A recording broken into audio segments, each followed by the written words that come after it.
Bonjour à tous, très chers auditeurs, ici Clémence et aujourd'hui je suis en compagnie de Denis Grisolet, président du LHSA, club d'athlétisme. Vous pourriez Bonjour à nous tous. expliquer là où les disciplines qu'exerce votre club? Alors, le Havre Sport Athlétisme, ou plus connu sous l'abréviation LHSA, est un club qui a trois dimensions. Le dernier volet, c'est l'athlétisme, donc l'athlétisme sur piste, où nous couvrons toutes les disciplines du sprint et du demi-fond, du 100 mètres au 800 mètres et du 800 mètres au 5000 mètres. Et on couvre aussi les sauts, le saut en longueur, saut en hauteur, triple saut, et des lancers, disques, poids, javelot. Voilà. Voilà qui est résumé à peu près toute notre activité. Parlez-nous un peu de votre club. À quand remonte sa création et combien d'adhérents font partie du club aujourd'hui? Actuellement, nous avons 217 licenciés et composés de 150 adultes et le reste composé par l'école d'athlé de 5 ans jusqu'à 21, 23 ans. Quoi. Les jeunes, c'est à peu près ce genre de catégorie. Le club a été fondé de mémoire au début des années 90. C'était un groupe de personnes du port autonome qui souhaitaient développer la course à pied et aller organiser des courses pour pouvoir financer le marathon de New York à l'époque. Et donc c'est eux, une poignée d'irréductibles, qui ont commencé à créer le club. Voilà, au départ, il devait être une vingtaine de coureurs et depuis on a fait du chemin et ça s'est bien développé, malgré le coup d'arrêt du Covid. Eh bien, je vois ça. Un super objectif qui a mené à la fondation de ce club. Et d'ailleurs, vous n'avez pas cessé d'évoluer. Vous avez d'ailleurs organisé les 10 bornes du Havre qui se sont déroulées le dimanche 11 mai dernier. Comment s'est déroulée la course? Est-ce que ça a été à la hauteur de vos attentes? Ah, très bien, la course, nous avons battu notre record de participation avec plus de 1350 inscrits, alors que le précédent record était à 1225. Donc on est vraiment content de cette édition qui s'est déroulée dans les meilleures conditions. Nous avons eu un temps merveilleux le matin et nous avons échappé aux orages de l'après-midi. C'était incroyable. Et on n'avait rien fait pour que ça se passe comme ça, mais bon, on était contents. Les 10 bornes du Havre, les 10 bornes du Havre, en fait, c'était l'équipe initiale, c'est elle qui a créé les 10 bornes du Havre, et donc c'est un héritage que nous avons eu de cette équipe d'il y a une quarantaine d'années. On en est à la 34e édition, moins les 2 éditions annulées à cause du Covid. Effectivement, on n'avait pas pu faire grand-chose pendant le Covid, mais de ce que je vois, ça a très bien su renaître de ses cendres après le Covid.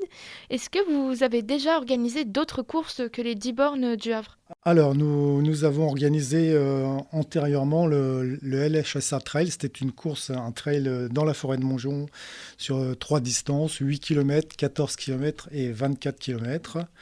Et depuis, nous avons abandonné cette édition car les contraintes climatiques ont fait que les 2 dernières éditions qu'on avait programmées ont été annulées. Donc depuis, on s'est rabattu sur un Urban Trail à Sainte-Adresse, dont on a fait la première édition au mois de décembre dernier et qui a été un grand succès puisque nous avons enregistré 1500 inscrits, le maximum qu'on pouvait faire à l'époque. Et enfin, nous avons une troisième organisation dans laquelle on est impliqué, le trio des industries du Havre qui va se dérouler le vendredi 6 juin prochain, et où là, les gens courent par équipe de 3 pour leur entreprise, un relais cumulatif, c'est-à-dire que le premier relayeur fait un tour de 3 km, ensuite il prend le deuxième relayeur et à deux ils font 6 km, et enfin ils prennent le troisième relayeur et qui fait aussi 3 km, du coup ça fait un total d'un peu plus de 10 km sur le tour de la forêt de Montjon. Un sacré projet, dis donc. Et d'ailleurs, parlant de projet, est-ce que vous avez de nouveaux projets à court et moyen terme? Alors, à court terme, nous avons l'objectif de réaliser le trio des entreprises et aussi la deuxième édition de l'Urban Trail de Sainte-Adresse qui, cette fois, acceptera 1750 coureurs. Pour l'instant, on fixe cette limite-là.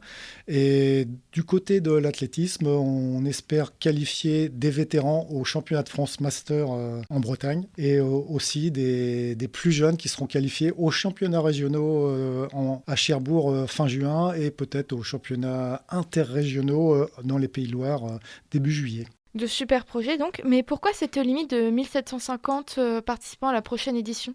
Alors le problème, c'est que sur la première édition, on a rencontré un très gros problème de stationnement, car 1500 coureurs qui viennent courir, ça fait 1500 voitures qui viennent. Et du coup, il y a eu un très gros problème de stationnement. Donc là, on va essayer d'améliorer les choses pour le stationnement et on veut augmenter tout doucement la limite, même si la mairie de Sainte-Adresse est prête à ce qu'on accueille plus de 2000 personnes. Pour eux, ça ne leur pose pas de problème. Effectivement, ce serait pas mal de l'éviter pour le confort de tous les coureurs.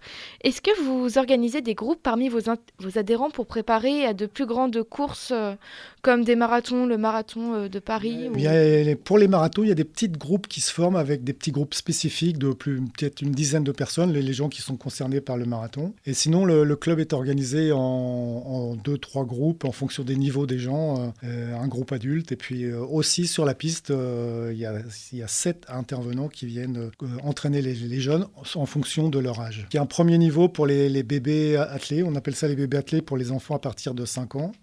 Le deuxième niveau qui concerne les poussins et les benjamins, il y a deux intervenants. Après, il y a un niveau minime cadet et enfin le dernier niveau dont je m'occupe et qui concerne les adultes, enfin les jeunes adultes et les adultes. Voilà. Où, quand et comment est-ce que vous vous entraînez ? Alors, les entraînements ont lieu le mardi soir et le jeudi soir au Stade de l'Aune entre 18h et 20h. Donc, si vous voulez venir nous voir ou même participer, vous êtes cordialement invités. Il ne faut pas croire que ça soit hors de portée de tout le monde. Nous avons tous les niveaux, des gens qui courent très vite comme des gens qui courent moins vite. Tout le monde est accepté, il n'y a aucun souci. Et quelles sont les conditions pour s'inscrire dans votre club ? Alors, pour s'inscrire, il suffit de payer la cotisation qui est assez peu élevé, c'est 120 € pour l'année. Et il suffit de se rendre sur le site de la Fédération française d'athlétisme pour remplir ce qu'ils appellent le parcours personnel de santé, acte qui remplace le certificat médical qu'on avait de plus en plus de difficultés à obtenir pour avoir une licence. D'accord, et où et comment vous contacter ? Alors, si vous voulez nous contacter, il y a un internet www.clublhsa.fr où là vous aurez tous les renseignements. Ou sinon, vous pouvez me contacter sur mon adresse mail qui est denis.grisolet16041962@gmail.com et je vous répondrai très rapidement. Un grand merci à vous, Denise, pour cette interview. Est-ce que vous auriez un dernier mot pour tous ceux qui hésiteraient ou voudraient se lancer ? Et n'hésitez pas, venez nous rejoindre. Et plus on est de fous, plus on rigole. Et puis, c'est vraiment à la portée de tous. Courir, c'est facile. Il suffit de mettre des chaussures à ses pieds et d'avoir 1 heure de son temps libre. Et puis, courir, c'est vraiment la meilleure façon de se libérer de la pression journalière et aussi d'améliorer sa condition physique et pour être certain de vivre vieux et de vivre heureux. Merci beaucoup pour ces mots, Denise. De mon côté, je rends l'antenne et je vous dis à la prochaine, très chers auditeurs.